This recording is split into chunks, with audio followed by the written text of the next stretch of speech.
सभी को नमस्कार। Chemistry bye Kapil Dangi sir YouTube channel पे अपन पढ़ रहे थे कोऑर्डिनेशन कंपाउंड्स और आज अपन इसके 11 पार्ट पढ़ते हुए पहुंच गए हैं इसके पार्ट नंबर 12 में। इसके पिछले जो 11 पार्ट हैं वहाँ अपन ने 12th साइंस के चैप्टर नंबर 9 में जो सिलेबस के अकॉर्डिंग जो टॉपिक्स दिए हुए हैं उनको डिटेल में पढ़ा और समझा। आज इस पार्ट में इसके पार्ट 12 में अपन पढ़ेंगे importance of coordination compounds. Coordination compound है, उपसंयोजक यौगिक हैं, उनके महत्व क्या हैं, उनकी उपयोगिता क्या है। तो सबसे पहले देखिए अपन उपयोगिता आपके सामने मैं यहाँ पे देख रहा हूँ धातु कर्म में, मतलब मेटलर्जी में। 12 साइंस का चैप्टर नंबर 6 मेटलर्जी से संबंधित है, वो अपन आगे डिटेल में पढ़ेंगे। धातु कर्म में क्या करते हैं अपन, धातुओं के अयस्कों से सरल विधियों द्वारा कम लागत पर धातु प्राप्त करते हैं। अब धातु कर्म में जो कम सक्रिय धातु होती हैं, कम सक्रिय धातु मतलब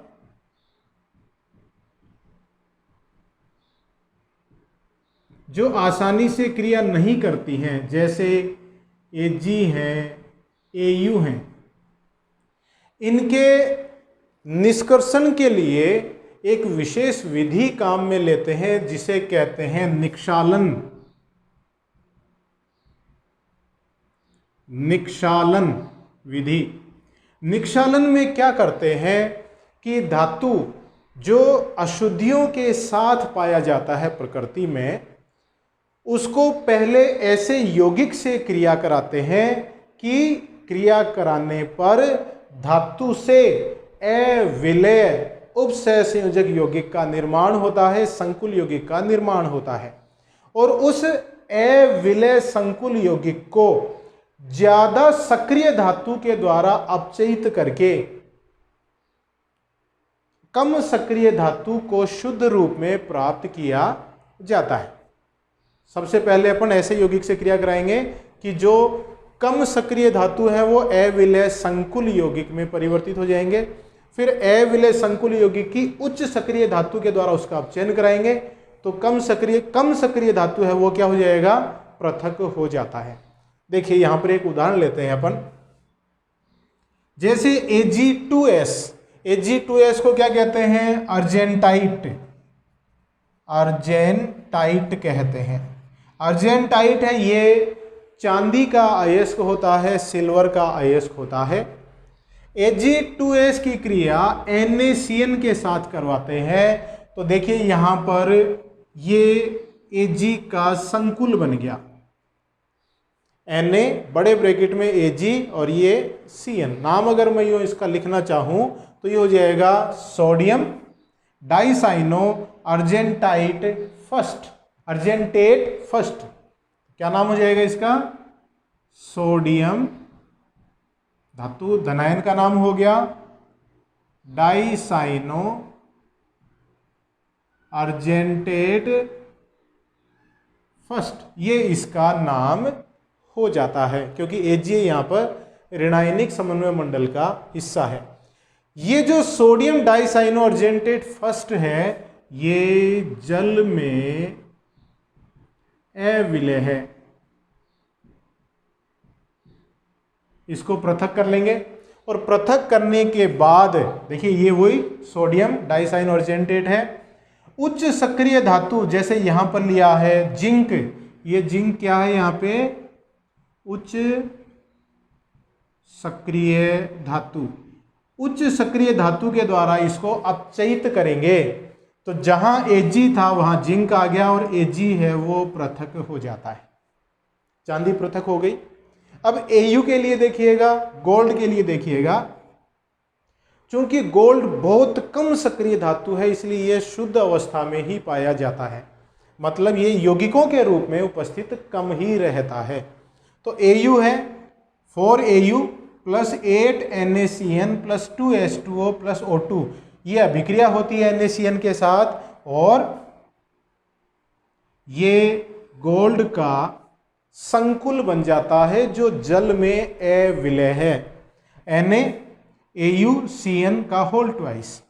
अब ये जो संकुल है इसको अपचयित करेंगे, वही जिंक उच्च सक्रिय धातु के द्वारा। तो जहां गोल्ड था वहां तो जिंक आ गया, और गोल्ड मतलब Au है वो पृथक हो जाता है। तो ये विधि क्या कहलाती है? निक्षालन। इस विधि में जिन धातुओं का अपन पृथक्करण करना चाहते हैं उनके देखिए संकुल यौगिक बने हैं, तो संकुल यौगिकों के निर्माण के द्वारा अपन इन कम सक्रिय धातुओं का निष्कर्षण करते हैं। तो इसमें देखिए संकुल यौगिकों का उपयोग हो गया।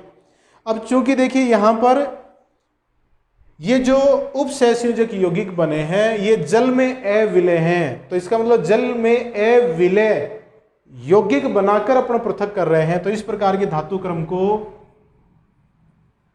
हाइड्रोमेटलर्जी भी कहते हैं। इस प्रकार का धातु क्रम क्या कहलाता है? हाइड्रोमेटलर्जी भी कहलाता है। हाइड्रो मानी जल।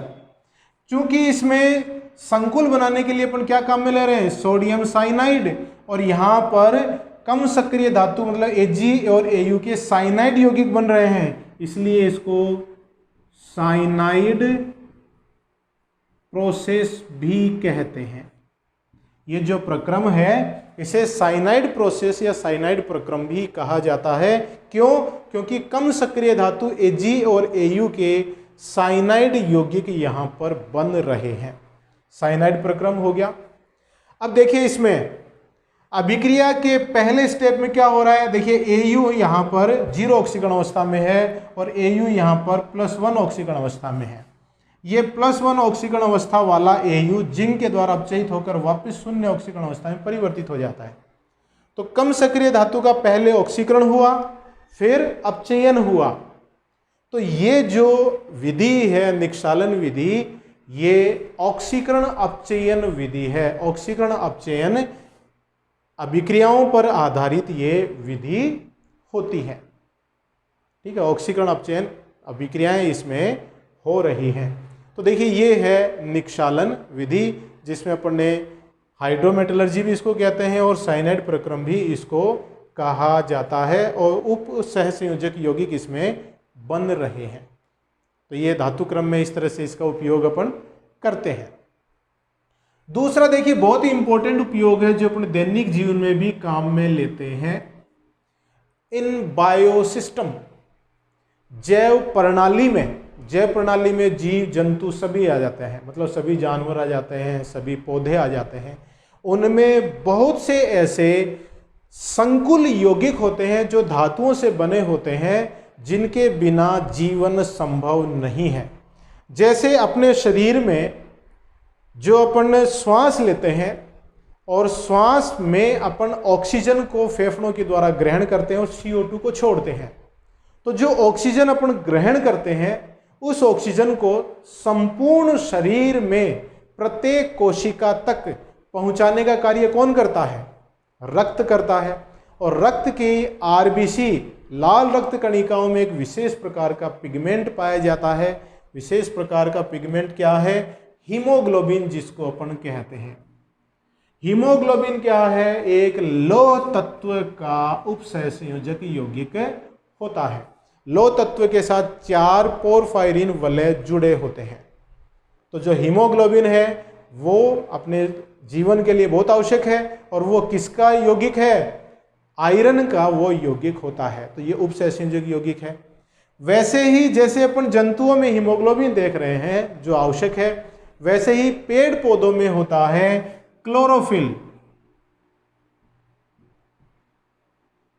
क्लोरोफिल की हीमोग्लोबिन की संरचनाएं लगभग एक समान होती हैं। जहां हीमोग्लोबिन में लौह तत्व पाए जाते हैं वैसे क्लोरोफिल में मैग्नीशियम पाया जाता है। पेड़ पौधों के लिए बहुत ही इंपॉर्टेंट जो पिगमेंट है क्लोरोफिल, वो किसका बना है? मैग्नीशियम है, और उसके साथ 4 पोरफायरिन वलय जुड़े होते हैं। अब देखिए नेक्स्ट बहुत ही इंपॉर्टेंट यौगिक है PTNS3 का होल ट्वाइस Cl2, और इसमें देखिए ये क्या है? ज्यामितीय समावयवता दर्शाता है। इसका जो सिस रूप है, जिसको अपन कहते हैं सिस्प्लेटिन।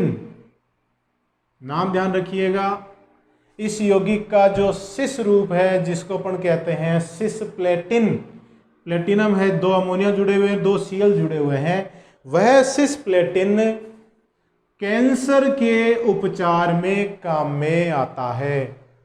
तो ये भी बहुत बार कॉम्पिटिशन्स में पूछा गया है कि कैंसर के उपचार में प्रयुक्त होने वाला यौगिक निम्न में से कौन सा है। उसमें 4 ऑप्शन होते हैं, तो अगर ये ऑप्शन हुआ तो ये सही होता है, सिस्प्लेटिन। नेक्स्ट देखिए, विटामिन B12 जिसको अपन साइनोकोबालामिन भी कहते हैं, वो एक कोबाल्ट का उपसहसंयोजक यौगिक है। तो ये भी इंपॉर्टेंट क्वेश्चन है कि विटामिन B12 में पाए जाने वाला धातु कौन सा है। तो B12 में पाए जाने वाला धातु कौन सा हुआ, कोबाल्ट। कोबाल्ट का बना होता है विटामिन B12। BAL नेक्स्ट उपयोगी यौगिक है, BAL ब्रिटिश एंटील्यूसाइट इसका पूरा नाम है। ये भी एक उपसहसंयोजक यौगिक है और इसका उपयोग कुछ कार्सिनोजेनिक कुछ पॉइजनस, कार्सिनोजेनिक नहीं सॉरी, पॉइजनस जो धातुएं होती हैं, जैसे आर्सेनिक है, मरकरी है, एंटीमनी है, लेड है, कैडमियम है, ये धातुएं क्या है कि विष की तरह कार्य करती हैं, बहुत हानिकारक होती हैं। तो अगर इनका सेवन कर लिया जाता है तो विष की तरह काम करने लग जाती हैं ये। तो इसका इलाज करने के लिए BAL का उपयोग करते हैं, ब्रिटिश एंटील्यूसाइट का उपयोग किया जाता है। तो ये हैं इन बायोसिस्टम जैव प्रणाली में काम में आने वाले उपसहसंयोजक यौगिक। अब देखिए तीसरा एक बहुत ही इंपॉर्टेंट उपसहसंयोजक यौगिकों का जो उपयोग है वो अपन केमिस्ट्री में प्रयोगशाला में जब अपन प्रयोग करते हैं तो इनऑर्गेनिक केमिस्ट्री से संबंधित एक बहुत ही इंपॉर्टेंट प्रयोग है अपने सिलेबस में, और वो है अम्लीय और भास्मिक मूलकों का परीक्षण।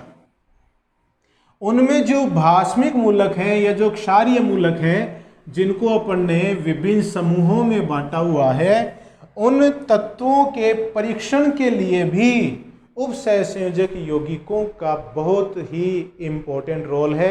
मतलब उन तत्वों के अपन उपसहसंयोजक यौगिक बनाते हैं, उन यौगिकों के विशेष रंग होते हैं जिनसे अपन उनकी पहचान कर लेते हैं। तो तीसरा जो उपयोग है वो देखिएगा। हाँ तो देखिएगा, रसायन विज्ञान में प्रैक्टिकल में अपन दिए गए लवणों के मिश्रण में क्या प्राप्त करते हैं, 2 धनायन 2 ऋणायन पता करते हैं कि कौन से 2 ऋणायन हैं कौन से 2 धनायन उस मिश्रण में उपस्थित हैं। तो उसको अपन कहते हैं गुणात्मक विश्लेषण, क्वालिटेटिव एनालिसिस उसको अपन कहते हैं। अभी मैंने आपको बताया कि जो धनायन है उनको भास्मिक मूलक और जो ऋणायन है उनको अम्लीय मूलक अपन कहते हैं, और धनायनों को अलग अलग समूहों में विभाजित किया गया है। 7 समूह हैं, 0 और 1 से लेकर 6 समूह। ये जो भास्मिक मूलक हैं इनका जब परीक्षण किया जाता है, इनका जब पता लगाते हैं, तो पता लगाने के लिए उनके अपन कुछ विशेष प्रकार के यौगिक बनाते हैं और उन यौगिकों के रंगों से उन तत्वों की पहचान होती है। जैसे अपन ग्रुप फर्स्ट की बात करें तो जो समूह 1 है उस समूह में कुछ तत्व जैसे Ag+ है, Ag2+ है, ये समूह 1 में शामिल किए गए हैं। और समूह 1 का जो अभिकर्मक है वो होता है तनु HCl। तो समूह 1 के जो तत्व हैं उनकी पहचान के लिए पहले क्या करते हैं, तनु HCl डालते हैं। तो HCl से क्रिया करके ये तत्व क्लोराइड यौगिक बना लेते हैं, जैसे AgCl बना लिया, Ag2Cl2 बना लिया और इसका अवक्षेप प्राप्त हो जाता है। अब अवक्षेप तो Ag का भी प्राप्त हुआ और Ag का भी प्राप्त हुआ, तो पता कैसे चलेगा कि भाई दिया गया जो लवण है उसमें धनायन Ag है कि Ag2+ है। तो जो अवक्षेप प्राप्त हुआ उनकी अभिक्रिया अपन वापिस अमोनियम हाइड्रोक्साइड से कराते हैं। देखिए अमोनियम हाइड्रोक्साइड है जिसको अमोनिया जल भी आप कह सकते हैं। तो AgCl है वो अमोनियम हाइड्रोक्साइड के साथ क्रिया करता है, तो विलय सील संकुल बनाएगा। AgNH3 का होल ट्वाइस और बड़े ब्रैकेट के बाहर क्या है, Cl। इसको मैं क्या बोल सकता हूं, डाइअमीन अर्जेंटम फर्स्ट क्लोराइड इसको अपन कह सकते हैं। तो AgCl तो अमोनियम हाइड्रोक्साइड के साथ विलयशील संकुल बना लेगा और Ag2Cl2 है वो अमोनियम हाइड्रोक्साइड से क्रिया करके काला अवक्षेप देता है। काले अवक्षेप में देखिए क्या है, Hg प्लस HgNH2 और Cl। तो अगर प्रथम समूह के धनायन उपस्थित हैं और उनमें अगर आप तनु HCl डालने के बाद अमोनियम हाइड्रोक्साइड मिलाते हैं तो अगर विलयशील संकुल बना तो दिए गए लवण में Ag तत्व उपस्थित है और अगर काला अवक्षेप आया तो दिए गए मिश्रण या लवण में Ag22 प्लस तत्व उपस्थित है, मतलब मरकरी उपस्थित है। तो देखिए संकुल के निर्माण से इन तत्वों की पहचान हो गई समूह फर्स्ट में। समूह सेकंड है उसमें कॉपर धातु उपस्थित है। तो कॉपर धातु उपस्थित है, उसका जो लवण है उसकी अभिक्रिया अगर पोटेशियम फेरोसाइनाइड से कराते हैं, इसका नाम क्या है, पोटेशियम फेरोसाइनाइड से कराते हैं तो चॉकलेटी रंग का अवक्षेप प्राप्त होता है। तो देखिए Cu2 बड़ा ब्रैकेट FeCN का होल 6, तो नाम क्या हो गया, कॉपर हेक्सासाइनोफेरेट। और इसमें Fe का जो ऑक्सीकरण अंक है वो कितना है, +2, तो फेरेट सेकंड ये इसका नाम हो जाता है। तो अगर दूसरे समूह की पहचान के लिए आप जो लवण है उसके मिश्रण में आप पोटेशियम फेरोसाइनाइड मिलाते हैं, चॉकलेटी अवक्षेप आया, तो इसका मतलब कौन सा तत्व उसमें, कॉपर है। तीसरे समूह में देखिए, जैसे तीसरे समूह में होता है Fe होता है, क्रोमियम होता है, एल्यूमिनियम होता है, ये तीसरे समूह के तत्व हैं। तीसरे समूह में जैसे FeCl3 लवण उपस्थित है, अगर FeCl3 लवण उपस्थित हुआ और आपने उसमें पोटेशियम फेरोसाइनाइड मिलाया तो एक यौगिक बनेगा Fe4 बड़ा ब्रैकेट FeCN का होल 6 और इस बड़े ब्रैकेट के बाहर भी 3 है और इसका अवक्षेप का रंग कैसा है, नीला रंग है और इसका नाम है फेरोसाइनाइड। फेरोसाइनाइड और नीला रंग है इसलिए इसको पर्शियन ब्लू भी कहते हैं, पर्शियन ब्लू। ये बहुत बार बोर्ड एग्जाम में पूछा गया है कि जो पर्शियन ब्लू है वो कौन सा यौगिक है। तो आपको या तो ये सूत्र पहचानना होता है, ऑप्शन दिए हुए होते हैं, या आपको उसका नाम पहचानना होता है, या अगर आप मान लो थ्योरेटिकल पेपर दे रहे हैं तो नाम लिखना होता है या सूत्र लिखना होता है। तो पर्शियन ब्लू या जो नीला अवक्षेप आया है ये किसका है, फेरोसाइनाइड का है और उसका सूत्र कैसा है, Fe4 बड़ा ब्रैकेट FeCN होल 6 फिर बड़ा ब्रैकेट बंद होल 3, ये सूत्र है पर्शियन ब्लू का। तो ये एक उपसंयोजक यौगिक है। अब देखिए ग्रुप 4 में जिंक होता है, निकिल होता है, ये तत्व ग्रुप 4 में है। ज़्यादा डिटेल में तो अपन जब प्रैक्टिकल पढ़ेंगे तब अपन देखेंगे इसको। ग्रुप 4 के जिंक और निकिल के लवणों की पहचान के लिए देखिएगा कि अगर लवण में जिंक क्लोराइड उपस्थित है तो उसकी अभिक्रिया अगर आप पोटेशियम फेरोसाइनाइड से कराते हैं तो नीले रंग का इस तरह का यौगिक प्राप्त होता है जो Zn2 बड़ा ब्रैकेट FeCN होल 6 ये उपसंयोजक यौगिक बनाता है। तो ये उपसंयोजक यौगिक है जो इस जिंक की पहचान में अपन काम में लेते हैं। निकिल का देखिए एक बहुत ही इम्पोर्टेंट प्रयोग है और ये कॉलेज में भी आप पढ़ेंगे, कंपटीशन में भी बहुत बार पूछा जाता है। निकिल का परीक्षण किया जाता है DMG के द्वारा। ये DMG ध्यान रखिएगा, DMG का पूरा नाम क्या है, डाईमेथिल ग्लाइऑक्सीन, डाईमेथिल ग्लाइऑक्सीम इसको कहते हैं। और सूत्र देखिए क्या है डाइमेथिल ग्लाइऑक्सीम का, ये रहा। मैं ये जो ये बंद कर दिया मैंने, ये डाइमेथिल ग्लाइऑक्सीम का सूत्र है। तो निकिल क्लोराइड अगर लवण में उपस्थित है तो अमोनिया जल की उपस्थिति में DMG के साथ निकिल है यौगिक बनाता है, जिसका रंग कैसा होता है, पिंक होता है, गुलाबी होता है। तो अगर लवण में दिया गया तत्व निकिल है तो DMG के डालते ही गुलाबी अवक्षय प्राप्त हो जाता है। तो इससे अपने को पहचान हो जाती है कि इसमें निकिल उपस्थित है। ठीक है, तो ये है इंपॉर्टेंस ऑफ कोऑर्डिनेशन कंपाउंड्स। अब देखिए अपन इसमें पूरा चैप्टर अपन इसका पढ़ चुके हैं डिटेल में। कुछ इंपॉर्टेंट क्वेश्चंस के द्वारा थोड़ा सा रिवीजन कर लेते हैं कि भाई बोर्ड एग्जाम में किस प्रकार के क्वेश्चन इस चैप्टर में से पूछे जाते हैं। तो जो विभिन्न बोर्ड एग्जाम प्रीवियस ईयर्स जैसे 20 है 18 है, उससे पहले जो एग्जाम हुए थे उसके कुछ पेपर हैं मेरे पास, वो पेपर अपन हल करने की कोशिश करते हैं।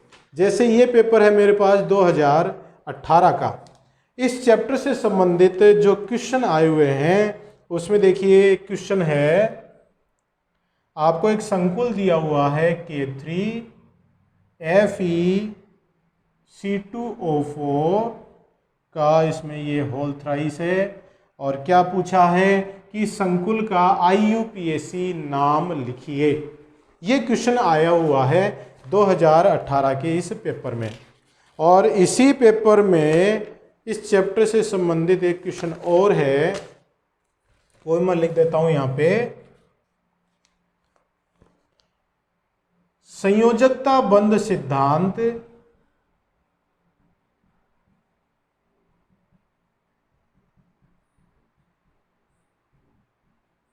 मतलब VBT की बात कर रहे हैं, के आधार पर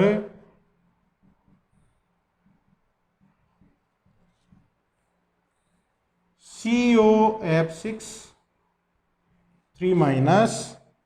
की ऑक्सीकरण अवस्था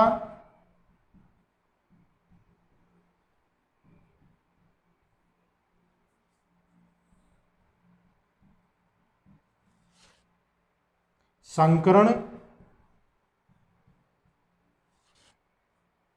ज्यामिति एवं चुंबकीय प्रकृति को समझाइए। देखिए सब कुछ ही पूछ लिया इसमें, पूरी VBT ही पूछ ली। चुंबकीय प्रकृति को समझाइए, क्वेश्चन अच्छा है।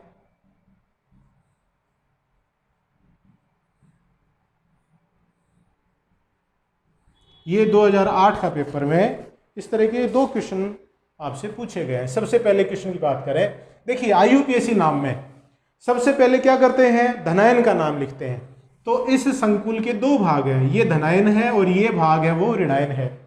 धनायन चूंकि सरल है, ऋणायन है संकुल के रूप में उपस्थित है। मैंने जब IUPAC नाम आपको डिटेल में पढ़ाया था, 2 वीडियो लगे थे इसमें। एक वीडियो में अपन ने पूरे रूल्स देखे थे, नियम देखे थे, और दूसरे में अपन ने इस IUPAC टॉपिक पर ही बहुत सारे एग्जाम्पल लेकर उनके नाम लिखकर प्रैक्टिस करी थी। तो वो वीडियो आप जरूर से देख लें। तो सबसे पहले अपन धातु धनायन का नाम लिखते हैं, क्या नाम है, पोटेशियम। लिख दिया। धनायन और ऋणायनों की संख्या है वो नाम में मेंशन नहीं करी जाती है। तो ये जो 3 लगा हुआ है ये अपन नाम में मेंशन नहीं करेंगे। पोटेशियम नाम आ गया, धनायन का नाम हो गया। धनायन और ऋणायन के नाम के बीच में एक स्पेस छोड़ेंगे। अब देखिए बात आती है संकुल की। संकुल में सबसे पहले अपन लिगेंडों का नाम उनकी संख्या को दर्शाते हुए लिखते हैं। तो लिगेंड कौन सा इसमें, ऑक्जेलेटो, ऋणावेशित लिगेंड है, कितने, 3, तो ट्राई ऑक्जेलेटो। लिगेंड का नाम लिखने के बाद अपन धातु का नाम लिखते हैं, ये धातु है। अब देखिए धातु का जब अपन नाम लिखते हैं तो ये देखना जरूरी होता है कि धातु है वो धनायनिक या उदासीन समन्वय मंडल का हिस्सा है या ऋणावेशित समन्वय मंडल का हिस्सा है। अगर धातु है वो केंद्रीय धातु है वो अगर उदासीन और धनावेशित समन्वय मंडल का हिस्सा है तो उसका नाम यूं का यूं लिखा जाता है। लेकिन अगर धातु है वो ऋणावेशित समन्वय मंडल का हिस्सा है तो उसके नाम में अनुलग्न के रूप में 8 लगा देते हैं। तो यहाँ पे देखिए Fe है वो ऋणावेशित समन्वय मंडल का हिस्सा है तो क्या लग गया, फेरेट। धातु का नाम लिखने के बाद छोटे कोष्ठक में उसके ऑक्सीकरण अंक को शामिल किया जाता है। तो ऑक्सीकरण अंक देखिए ये पूरा उदासीन है कि नहीं, उदासीन है, इसका मतलब जितने प्लस उतने माइनस, क्लियर है। अब देखो 3 तो पोटेशियम है मतलब पोटेशियम के हो गए +3, 3 इसमें ऑक्जेलेटो है, एक ऑक्जेलेट पे 2 माइनस, तो 3 पे 3 गुणा -2 बराबर -6, तो माइनस आवेश कितना है 6, और पोटेशियम की वजह से प्लस कितना आया +3। पूरा संकुल उदासीन है, इसका मतलब पूरे संकुल पे +6 भी कहीं ना कहीं है, क्योंकि -6 को संतुलित करने के लिए +6 भी होना चाहिए। +6 में से +3 तो पोटेशियम का है, बाकी +3 किसका है, आयरन का है। तो ये क्या हो गया, थर्ड। तो नाम हो गया पोटेशियम ट्राईऑक्जेलेटो फेरेट थर्ड, ये नाम हो गया इसका, बहुत ही सरल है। अब देखिए दूसरा क्वेश्चन, संयोजकता बंध सिद्धांत के आधार पर COF6 3- की ऑक्सीकरण अवस्था, संकरण, ज्यामिति एवं चुंबकीय प्रकृति को समझाइए। समझा देंगे, देखिए हल करते हैं। COF6 3- ऑक्सीकरण अवस्था निकालने के लिए देखिए क्या करते हैं, अगर उदासीन संकुल है तो उसके धनावेश ऋणावेश बराबर होंगे। अगर आपको इस तरह से कोई संकुल आयन दिया हुआ है तो बड़े कोष्ठक पर उपस्थित जो भी आवेश है वह कोष्ठक में उपस्थित सभी घटकों के आवेशों के योग के बराबर होता है। अब घटक कौन कौन से हैं, एक तो कोबाल्ट है और 6 फ्लोराइड है। तो देखिए कोबाल्ट का ऑक्सीकरण अंक निकालना है, माना कोबाल्ट का ऑक्सीकरण अंक है X प्लस 6 फ्लोराइड है उनके ऑक्सीकरण अंक, एक फ्लोराइड का 1 माइनस, तो 6 का 6 गुणा -1 लिख दिया मैंने, और इन सब घटकों का योग जो इस बड़े कोष्ठक के ऊपर आया वो आवेश इन सब के योग के बराबर हो जाता है।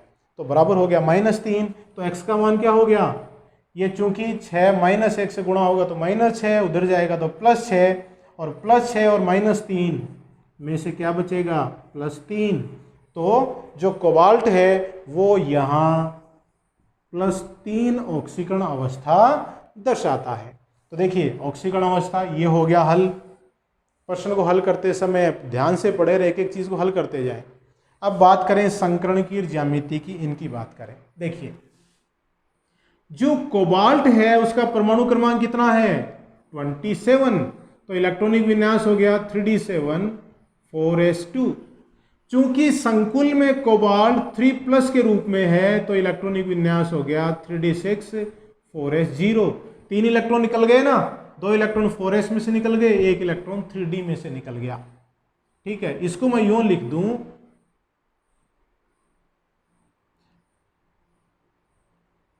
डी में कितने कक्षक हैं 5, इलेक्ट्रॉन कितने 6, 3 4 5 और 6, मैं कोबाल्ट 3+ की बात कर रहा हूं। 4s है, ये तो 3d हो गया, ये 4s में कोई इलेक्ट्रॉन नहीं है,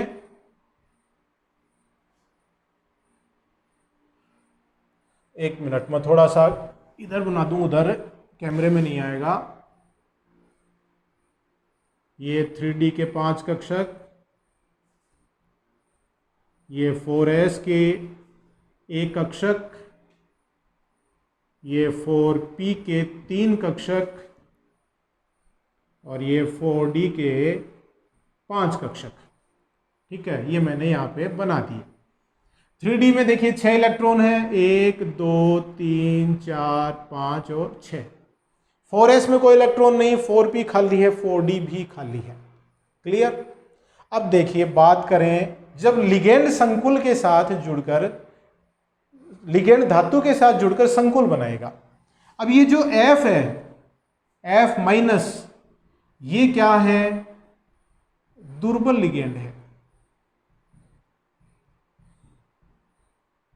तो दुर्बल लिगेंड की उपस्थिति में इन इलेक्ट्रॉनों का युग्मन नहीं हो पाएगा। तो युग्मन नहीं हो पाएगा तो क्या होगा, केंद्रीय धातु के ये जो 3D वाले कक्षक हैं ये बंध बनाने में प्रयुक्त नहीं होते हैं, क्योंकि वीपीटी के अनुसार क्या होता है, केंद्रीय धातु है वो रिक्त कक्षक बंध बनाने के लिए उपलब्ध कराता है, और वो रिक्त कक्षक संकरण में भाग लेकर संकृत रिक्त कक्षक बनाते हैं, और जो कि लिगेंड के भरे हुए कक्षकों के साथ अतिव्यापन करके उपसंयोजक बंध बनाते हैं। अब चूंकि ये दुर्बल लिगेंड है तो इलेक्ट्रॉनों का युग्मन नहीं हो पाएगा। तो देखिए 3D कक्षक हैं वो संकरण में भाग नहीं लेंगे, बंध बनाने में भाग नहीं लेंगे। तो अब उससे आगे वाले कक्षक भाग लेंगे। कितने कक्षक चाहिए, 6। तो 6 कक्षक गिन लो आप, 1s 3p 4 हो गए, 2d के ले लो, ये लो, तो 6 कक्षक हो गए कि नहीं। अब संकरण कैसा हुआ, 1s 3p और 2d, तो संकरण हो गया sp3d2, ये संकरण हो गया। और आपके पास ये 6 sp3d2 संकृत कक्षक प्राप्त हो जाते हैं, हो गए प्राप्त। अब इन खाली 6 sp3d2 संकृत कक्षकों के साथ जो 6 लिगेंड हैं वो भरे हुए कक्षकों के साथ अतिव्यापन करेंगे, और इनमें देखिए एक एक इलेक्ट्रॉन युग्म दान कर दिया लिगेंडों ने, और संकुल का निर्माण हुआ।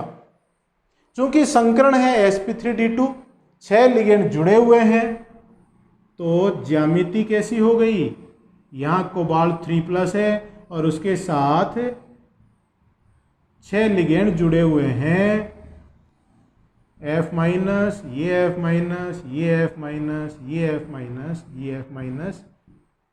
तो देखिए ज्यामिति कैसी हुई, अष्टफलकीय ज्यामिति का निर्माण हो जाता है। कोबाल्ट है वो इस तरह से अष्टफलकीय ज्यामिति के केंद्र पर उपस्थित है। 4 फ्लोराइड लिगेंड है वो वर्ग के कोनों की तरफ एक ही तल में उपस्थित है, एक फ्लोराइड लिगेंड ऊपर और एक फ्लोराइड लिगेंड नीचे उपस्थित है। तो ज्यामिति कैसी हुई, अष्टफलकीय। तो देखिए क्या क्या हल कर लिया अपन ने, ऑक्सीकरण अवस्था निकाल ली +3, संकरण कैसा हुआ sp3d2, ज्यामिति कैसी हो गई sp3d2 संकरण होने से ज्यामिति हो गई अष्टफलकीय।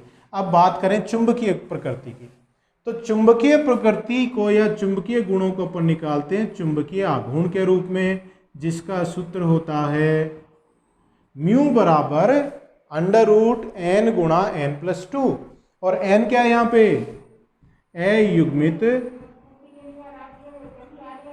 इलेक्ट्रॉनों की संख्या।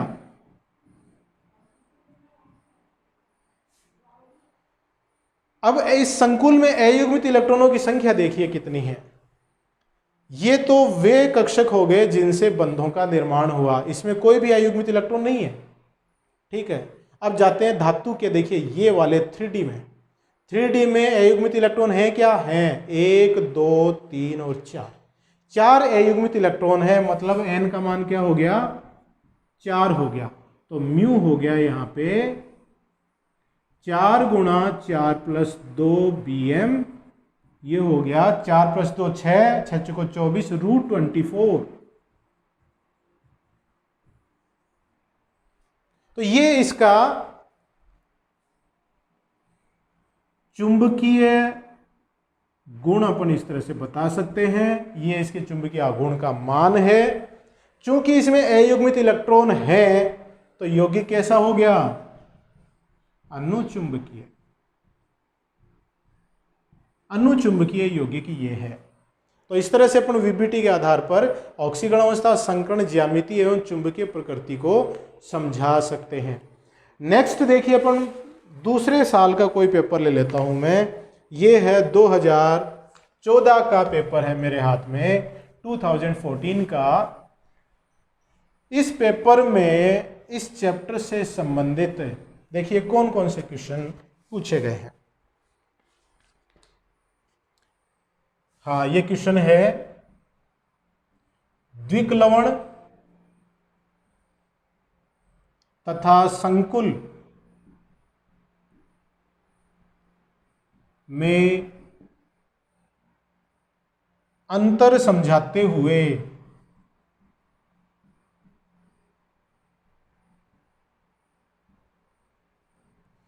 एक एक उदाहरण भी दीजिए।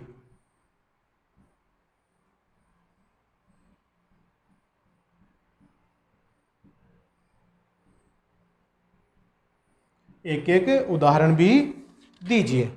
और इसी में एक क्वेश्चन और है, वो देखिएगा।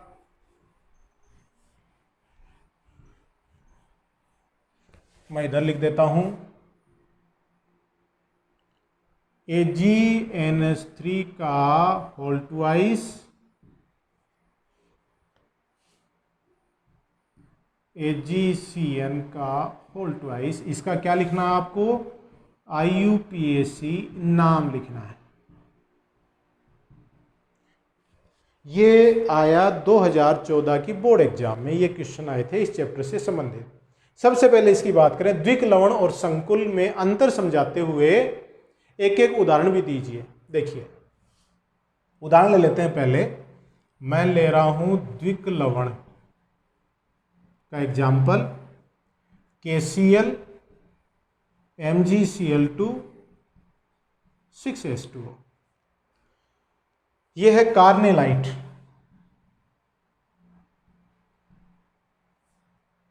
संकुल का एग्जाम्पल ले लेते हैं।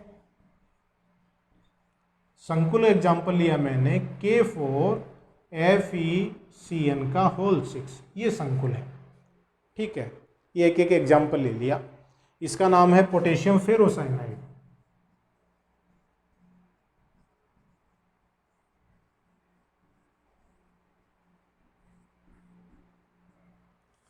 देखिए ये तो उदाहरण हो गए। अब अंतर की बात करें कि जब दो या दो से अधिक लवणों को आपस में मिलाकर वाष्पित करते हैं तो उससे कुछ विशेष प्रकार के यौगिकों का निर्माण होता है।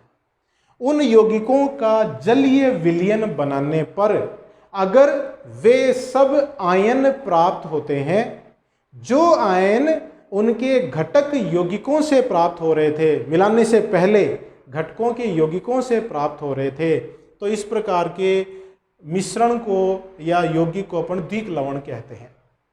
और अगर दो या दो से अधिक यौगिकों को आपस में मिलाकर वाष्पीकृत करने के बाद जो उत्पाद प्राप्त होता है, उस उत्पाद से प्राप्त होने वाले जलीय विलयन में प्राप्त होने वाले आयन इसके घटक यौगिकों से प्राप्त आयनों से भिन्न हो, तो इस प्रकार के उत्पाद को या यौगिक को अपन संकुल यौगिक कहते हैं। जैसे देखिए ये है, इसका जब जलीय विलयन बनाएंगे तो K+ मिलेगा, Cl- प्लस Mg2+ और प्लस 6H2O, और Cl कितने हो गए? 7 हो गए। K+ मिला, एक Cl- यहाँ से और 2 Cl यहाँ से, तो 3 Cl- हो गए। एक मिला Mg2+ और 6H2O। तो देखिए पोटेशियम मिला, Cl- मिला और मैग्नीशियम 2 आयन मिला जलीय विलयन में। और यही आयन कब मिलते हैं? जब इसका निर्माण करते हैं। तो इस यौगिक का निर्माण कैसे हुआ था? KCl plus MgCl2 plus 6H2O, मतलब KCl और MgCl2 को आपस में मिलाकर अपन ने गर्म किया था, तो ये यौगिक प्राप्त हुआ था। तो KCl में K+ और Cl-, मैग्नीशियम क्लोराइड में Mg2+ और Cl-, मतलब वही आयन प्राप्त हो रहे हैं जो इस यौगिक में प्राप्त हो रहे हैं। तो इस प्रकार के यौगिक को अपन क्या कहते हैं? द्विक लवण कहते हैं। और एग्जाम्पल लें, जैसे अपन पोटाश एलम की बात करें, K2SO4 Al2SO4 whole thrice 24H2O, यह भी द्विक लवण ही है। पोटाश एलम फिट करी, ठीक है। अब देखिए संकुल यौगिक है, इसका जब जलीय विलयन बनाएंगे तो 4K+ और FeCN का होल 6 4-, ये दो प्रकार के आयन प्राप्त होते हैं, ठीक है। जब K4FeCN6 का निर्माण किया गया था तो कैसे किया गया था? 4KCN plus FeCN whole twice को आपस में मिलाकर गर्म किया गया था। तो इनसे देखिए KCN से कौन से आयन मिले? K plus plus Cn minus मिला, और इससे कौन से आयन मिले? Fe2 plus plus Cn minus मिला। तो जिन यौगिकों से ये संकुल बना है, ये यौगिक बना है, उसमें 3 प्रकार के आयन हैं, K प्लस Cn माइनस और Fe2 प्लस। लेकिन जब इसका निर्माण हो चुका है, इसका जलीय विलयन बनाते हैं तो K प्लस तो मिला, लेकिन Fe2 प्लस और Cn माइनस नहीं मिला। देखो एक संकुल आयन है वो अलग से प्राप्त हुआ है। तो इस प्रकार से अगर आयन प्राप्त हो रहे हैं कि जो बनने वाला उत्पाद है, 2 या 2 से अधिक लवणों को आपस में मिलाकर अपन गर्म करते हैं, वाष्पीकृत करते हैं, उससे प्राप्त उत्पाद से प्राप्त आयन अगर इस उत्पाद के घटक यौगिकों से प्राप्त आयनों से भिन्न हो तो इस प्रकार के यौगिक को अपन क्या कहेंगे? संकुल यौगिक कहते हैं। तो इस तरह से अपन ये अंतर बता सकते हैं। दूसरा क्वेश्चन देखिएगा, इसका IUPAC नाम लिखना है। इसमें ये वाला भाग क्या है? धनायन है। ये वाला भाग क्या है? ऋणायन है। पहले धनायन का नाम लिखेंगे और फिर ऋणायन का नाम लिखेंगे। धनायन और ऋणायन दोनों ही संकुल के रूप में उपस्थित हैं।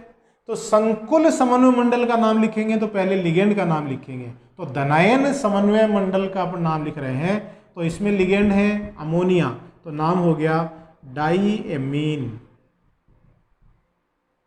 हो गया कि नहीं? लिगेंड का नाम लिखने के बाद धातु का नाम लिखेंगे, और धातु है वो किसका हिस्सा है? धनायन का नाम, धनायन का हिस्सा है, तो यूं का यूं नाम आ जाएगा अर्जेंटम, डाईएमीन अर्जेंटम, और उसके आगे कोष्टक में इसके ऑक्सीकरण अवस्था। क्लियर? लिखेंगे, कैसे ज्ञात करेंगे देखिएगा। धनायन का नाम हो गया। फिर ऋणायन का नाम देखिए, ये भी संकुल है। पहले लिगेंड का नाम लिखेंगे फिर धातु का नाम। लिगेंड क्या है? डाइसाइनो अर्जेंटेट, 2 Cn है लिगेंड के रूप में, और Ag चूंकि ऋणायन का हिस्सा है तो Ag के नाम के अंत में ATE लगाते हैं। ये नियमों में भी अपन ने पढ़ा। डाइसाइनो अर्जेंटेट, और यहाँ इसका ऑक्सीकरण अंक लिख देंगे। अब ऑक्सीकरण अंक में देखिएगा, पूरे संकुल को देखो आप, उदासीन है तो इसका मतलब जितना माइनस उतना प्लस होगा। देखते जाओ माइनस कहाँ कहाँ है। अमोनिया लिगेंड है, उदासीन होता है। 2 Cn लिगेंड इसमें जुड़े हुए हैं, 1 Cn पे 1 माइनस है तो 2 Cn पे 2 माइनस हो गया। ये माइनस उदासीन हो चुका, पूरा संकुल है वो उदासीन है। इसका मतलब इस पे 2 प्लस भी हैं। प्लस किस पे आएगा? धातु पे। धातु कितने? 2, 1 Ag और 1 Ag। इसका मतलब Ag पे, दोनों पे Ag पे +1 है। तो इसका नाम हो गया डाईएमीन अर्जेंटम फर्स्ट, डाइसाइनो अर्जेंटेट फर्स्ट। ये इसका IUPAC नाम हो जाता है। तो ये था कोऑर्डिनेशन कंपाउंड चैप्टर नंबर 9, जिसको अपन ने अकॉर्डिंग टू सिलेबस पढ़ा। ये आपके नीट, IIT और RPSC एग्जाम में भी बहुत इंपॉर्टेंट है। तो आप इसके देखिए कितने वीडियो हो गए? 12 टोटल, 1 से लेके 12 तक ध्यान से देखिएगा, आपका कोऑर्डिनेशन कंपाउंड बिल्कुल क्लियर हो जाएगा। तो हाथ धोते रहिए, घर पे रहिए, स्वस्थ रहिए, परिवारजनों का ध्यान रखिए, मेरे वीडियोस देखते रहिए। और एक चीज़ और, नेक्स्ट अगले वीडियो में अपन एक नए चैप्टर के साथ आएंगे। तब तक के लिए धन्यवाद।